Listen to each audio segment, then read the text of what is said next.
सभी को मेरा नमस्कार। आप देख रहे हैं एजुकेशन धाम। हमारी 4th पोएम चल रही थी ode to the west wind. ये पोएम हम पिछली क्लासेस में डिटेल से पढ़ चुके हैं। उम्मीद करती हूँ आपको ये पोएम अच्छे से समझ में आ गई होगी। आज की इस क्लास में हम इस पोएम के MCQs करेंगे। तो चलिए स्टार्ट करते हैं आज की क्लास। देखिए question first, ode to the west wind was written इन।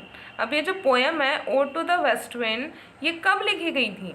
1820, 1815 या 1819? तो करेक्ट आंसर क्या हो जाएगा इसका? 1819। ये पोएम 1819 में PB शैली के द्वारा लिखी गई थी। आगे देखिए, ode to the west wind was published in the collection called. अब ये जो पोएम है ode to the west wind, ये जो कलेक्शन में पब्लिश हुई उसका नाम क्या था? Songs and sonnets, Prometheus unbound या लिरिकल बैलेड्स? तो करेक्ट आंसर क्या हो जाएगा इसका? Prometheus unbound. नेक्स्ट क्वेश्चन देखिए, Shelley was expelled from Oxford university for publishing. अब ये जो PB शैली हैं इनको निकाल दिया गया था, एक्सपेल कर दिया गया ऑक्सफोर्ड यूनिवर्सिटी से फॉर पब्लिशिंग।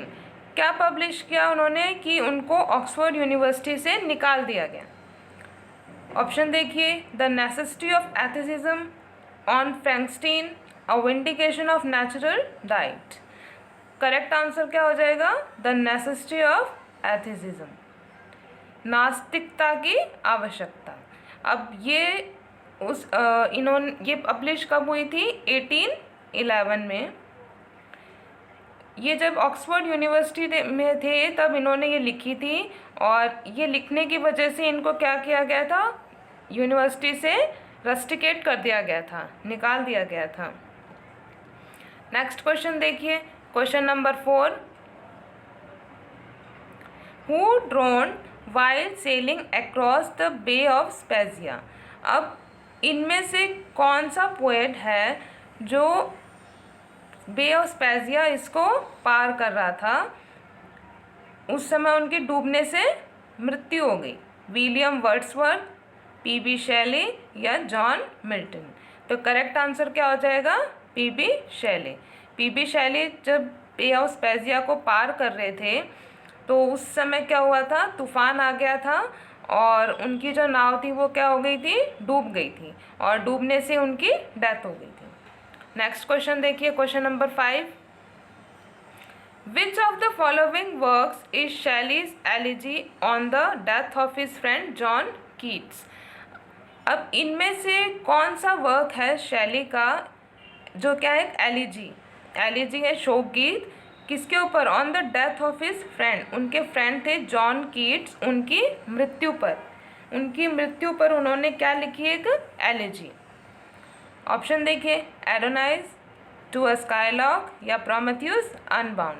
तो करेक्ट आंसर क्या हो जाएगा इनका? इसका एडोनाइज। PB शैली ने अपने फ्रेंड जॉन कीट्स की डेथ पे क्या लिखी? एडोनाइज। अब क्वेश्चन नंबर 6 देखिए, who remarked Shelley excelled verse as a flower excels fragrance. ये रिमार्क किसने किया था शैली के लिए? कॉम्पटन रिकेट्स, डॉक्टर जॉनसन या मैथ्यू एर्नोल्ड? तो करेक्ट आंसर क्या हो जाएगा इसका? Compton Ricketts. इन्होंने ये रिमार्क शैली के लिए किया था। चलिए अब नेक्स्ट क्वेश्चन देखिए, ode to the west wind is divided into. अब ये जो पोएम है ode to the west wind कितने सेक्शंस, कितने स्टैंजा में डिवाइड है? 4 स्टैंजा, 5 स्टैंजा या 3 स्टैंजा? तो करेक्ट आंसर क्या हो जाएगा इसका? 5। ये टोटल 5 स्टैंजा में डिवाइड है। How many personal stanzas are there in this poem. अब ये जो पोएम है इसमें टोटल कितने स्टैंजा हैं जो किस पे बेस्ड है? पर्सनल स्टैंजा, यानी पोएट अपने बारे में बात करता है। कितने हैं इसमें पर्सनल स्टैंजा? ऑप्शन देखिए, 2 स्टैंजा, 1 स्टैंजा या फिर 3 स्टैंजा? तो करेक्ट आंसर क्या हो जाएगा इसके? 2।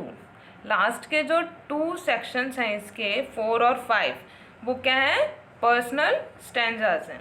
उनमें पोएट वेस्ट विंड को एड्रेस करता है और अपनी जो प्रॉब्लम्स हैं, अपनी व्यथा है, वो व्यक्त करता है।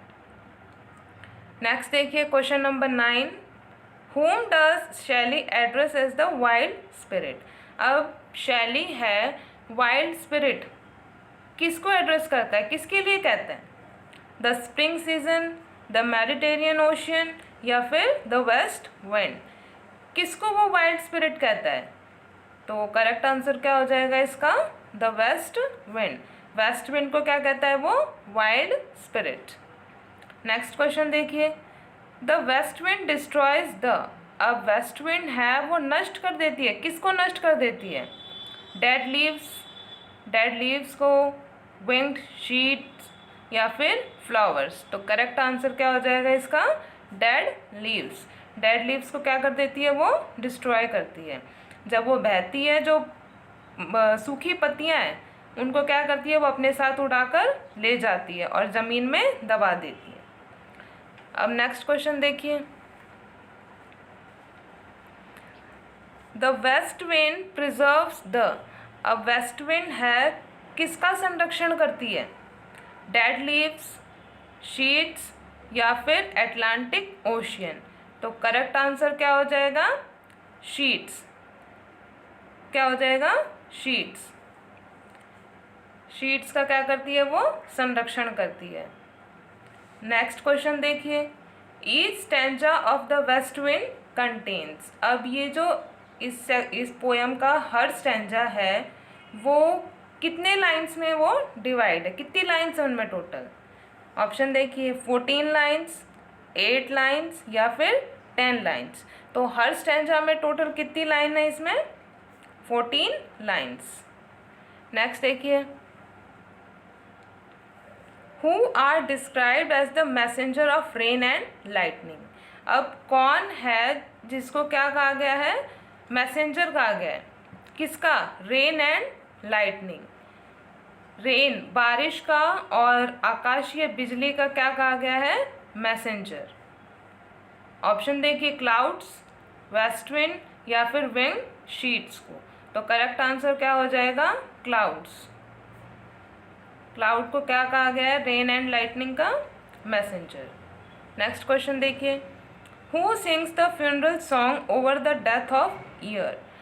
अब ये फ्यूनरल सॉन्ग शोक गीत है वो over the death of year, साल की मृत्यु पर कौन गाता है? द वेस्ट विंड, क्लाउड्स, या फिर विंग शीट्स। तो करेक्ट आंसर क्या हो जाएगा? The west wind. West wind है वो फ्यूनरल सॉन्ग गाती है किसके ऊपर? डेथ ऑफ द ईयर, यानी साल ख़त्म होता है उसके शोक में क्या गाती है ये? Funeral song. तो करेक्ट आंसर क्या हो जाएगा? The west wind. अब नेक्स्ट क्वेश्चन देखिए, who is awaken from its sleep by the west wind. अब किसके द्वारा वेस्ट विंड के द्वारा किसको जगाया जाता है उसकी नींद से? किसको जगाया जाता है? The Mediterranean ocean, the winter season, या फिर अटलांटिक ओशियन। जब वेस्ट विंड बहती है तो वो किसको नींद से जगा देती है? तो करेक्ट आंसर क्या हो जाएगा? The Mediterranean. जब ये मेडिटेरियन ओशन के ऊपर से गुजरती है तो उसको क्या कर देती है? वो जगा देती है। नेक्स्ट क्वेश्चन देखिए, in the poem ode to the west wind what does the word does means. अब इस पोएम में ode to the west wind, ये जो वर्ड है डज इसका मतलब क्या है? डज होता है शोक गीत। देखिए, a song sung for a dead person, a joyous moment, decaying year. A song sung for a dead person, किसी डेड पर्सन की मृत्यु पर गाया जाने वाला गीत। एक जॉयस खुशनुमा मोमेंट, पल, डिकेइंग ईयर यानी ख़त्म होता साल। तो करेक्ट आंसर क्या है? ये अ song sung for a dead person, एक शोक गीत होता है। डज क्या होता है? एक शोक गीत। नेक्स्ट क्वेश्चन देखिए, the first image that Shelley visualise in ode to the west wind is of. अब इनमें कौन सा फर्स्ट एक इमेजरी क्रिएट करता है, सबसे पहले कौन सी इमेजरी क्रिएट करता है इसमें, ode to the west wind poem में? एन एन्चेंटर, एक जादूगर की, अ फर्स्ट मैनेड, एक प्रचंड मैनेडिक, ये क्या थी, पुजारन, किसकी, वाइन के गॉड हैं उनकी पुजारन, द ब्लू मेडिटेरियन या फिर ब्लू मेडिटेरियन। किसकी इमेजरी फर्स्ट क्रिएट करता है? फर्स्ट स्टैंजा में ये आता है, राइट आंसर क्या है इसका, एन एन्चेंटर, एक जादूगर की। ये फर्स्ट इमेजरी है, ये विजुअलाइज करता है फर्स्ट जादूगर की। तो करेक्ट आंसर क्या है इसका, एन एन्चेंटर। नेक्स्ट क्वेश्चन देखिए, शैली was uncontrollable like the west wind in his. अब जो शैली है, पीबी शैली, वो अनियंत्रित, अनकंट्रोलेबल किसकी तरह है, द वेस्ट विंड की तरह, वेस्ट विंड की तरह वो अनकंट्रोलेबल कब था? ऑप्शन देखिए, यूथ, चाइल्डहुड या फिर ओल्ड एज, अपनी जवानी में, अपने बचपन में, लड़कपन में या फिर ओल्ड एज, अपने बुढ़ापे में। तो करेक्ट आंसर क्या हो जाएगा इसका, चाइल्डहुड। क्या हो जाएगा, चाइल्डहुड। नेक्स्ट देखिए, in his boyhood Shelley was, अपने लड़कपन में शैली कैसा था? Tameless and swift and proud, afraid of circumstances या फिर वीक। तो करेक्ट आंसर क्या हो जाएगा, tameless and swift and proud. Next question देखिए, in the poem ode to the west wind the word first maenad is used for. अब इस poem में ode to the west wind, ये जो वर्ड है फर्स्ट मैनेट, ये किसके लिए आया है? The female worshipper of the Greek God of wine, the goddess of wine या फिर वेस्ट विंड। फीमेल वर्शिपर यानी फीमेल पुजारिन किसकी, ग्रीक गॉड, वाइन का जो गॉड है उसकी पुजारिन, या फिर गॉडेस, वाइन की देवी गॉडेस, या फिर वेस्ट विंड के लिए। तो करेक्ट आंसर क्या हो जाएगा इसका, the female worshipper of the Greek God of wine. अब ये जो वाइन के गॉड है उनका क्या नाम है,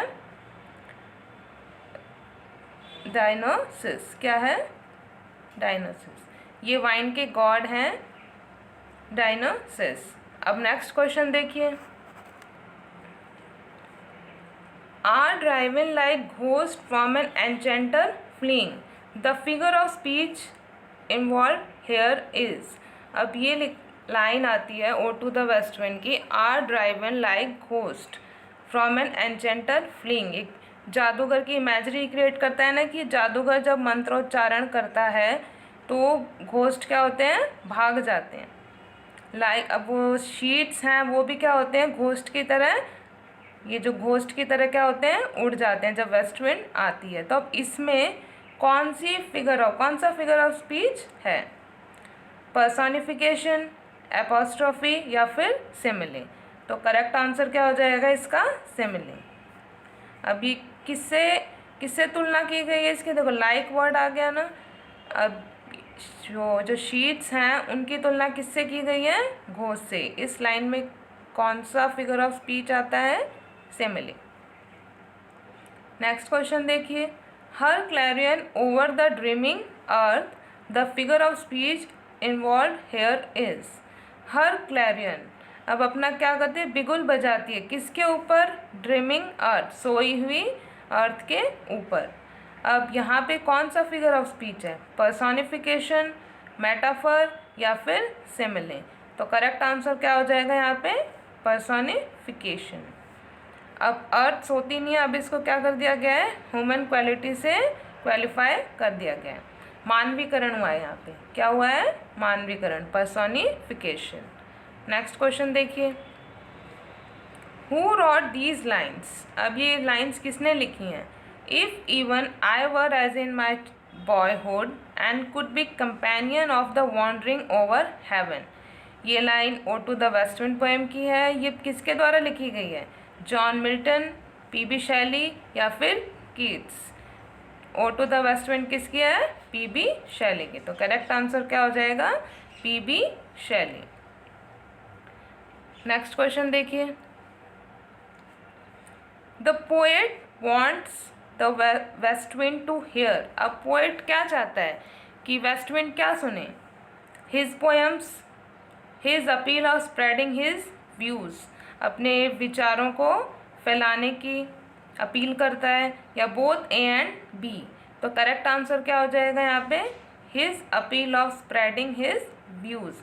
अब वो वेस्ट विंड से क्या करता है? प्रार्थना करता है कि ये जो उसके विचार हैं उसको क्या करे? पूरे संसार में फैला दे। क्या कर दें? फैला दें। नेक्स्ट देखिए, the west wind is described as the breath of.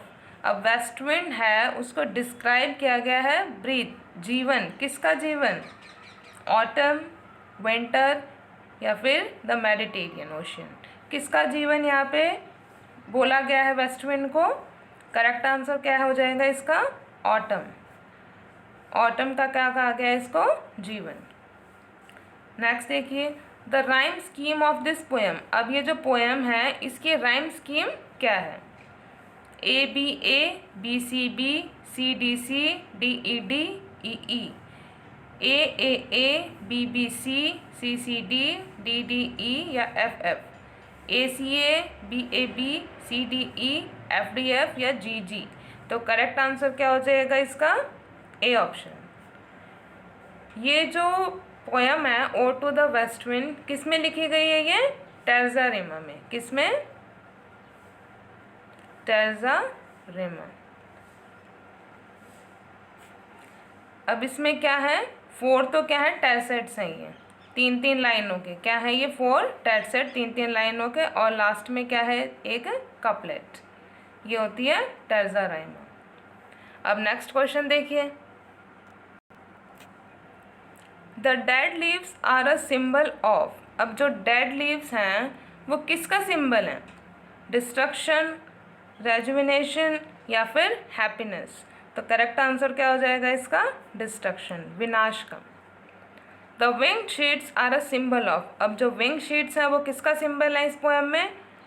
Option देखिए, डिस्ट्रक्शन, रेजुविनेशन, या फिर गोल्डन एज। तो करेक्ट आंसर क्या हो जाएगा? रेजुविनेशन, नवजीवन का। किसका सिंबल है ये विंग शीट? नवजीवन का।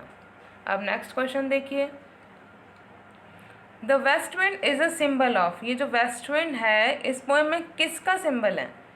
Destruction and preservation, morning of sheets, विनाश और संरक्षण का, या फिर ये जो बीज हैं बीजों के मॉर्निंग यानी दुख का, या फिर नन ऑफ दीज। तो करेक्ट आंसर क्या हो जाएगा यहाँ पे? Destruction and preservation. वो डिस्ट्रक्शन, विनाश का भी सिंबल है वेस्ट विंड, और संरक्षण का भी सिंबल है। डेड लीव्स हैं उनको तो क्या कर देती है? वो नष्ट कर देती हैं। और किसको प्रिजर्व करती है? शीट्स को। किसको प्रिजर्व करती है? शीट्स को। अब नेक्स्ट क्वेश्चन देखिए, in his boyhood days Shelley would try to. अपने बॉयहुड डेज में शैली क्या ट्राई करता है? Outstrip the sky speed of the west wind, float like a cloud, या बोथ ए एंड बी। तो करेक्ट आंसर क्या हो जाएगा यहाँ पे? Outstrip the sky speed of the west wind. जो वेस्ट विंड की स्पीड है उससे भी आगे निकलने की उसमें क्या होती है? क्षमता। वो क्या मानता है पी बी शैली कि उसमें बॉयहुड टाइम में क्या थी? उससे वेस्ट विंड से भी आगे निकलने की ताकत थी। अब नेक्स्ट क्वेश्चन देखिए, What does Shelley ask the west wind to do by the incantation of his verse? अब जो शैली है वेस्ट विंड से क्या कहता है कि अपने वर्स का उच्चारण करने से क्या करवाना चाहता है वो वेस्ट विंड से? अपने जो उसके वर्स हैं, पोएम्स हैं, उनके उच्चारण से। B a trumpet of prophecy, एक बिगुल बनने के लिए किसका? भविष्यवाणी का। Unchain him from the bonds of time, उसको जो टाइम की जंजीरों से जकड़ लिया गया है, टाइम की जंजीरों द्वारा जकड़ लिया गया है, उससे छुड़वाने के लिए, अनचेन करने के लिए, या फिर Hesson the cycle of seasons, जो साइकिल ऑफ सीजन है उसको तेज करने के लिए। तो करेक्ट आंसर क्या हो जाएगा? B a trumpet of prophecy. PB Shelley क्या चाहता है कि जो वेस्ट विंड है क्या बने, बिगुल बने, किसका, प्रोफेसी का, भविष्यवाणी। भविष्यवाणी क्या थी कि स्वर्ण युग आएगा, ये जो दुख इस समय दुख है, एक टाइम बाद क्या आएगा, सुख भी आएगा। आगे देखिए next question. A heavy weight of hours means, a heavy weight of hours इसका क्या मतलब है, heavy burden, importance of burden, या फिर unbearable burden of operation and troubles.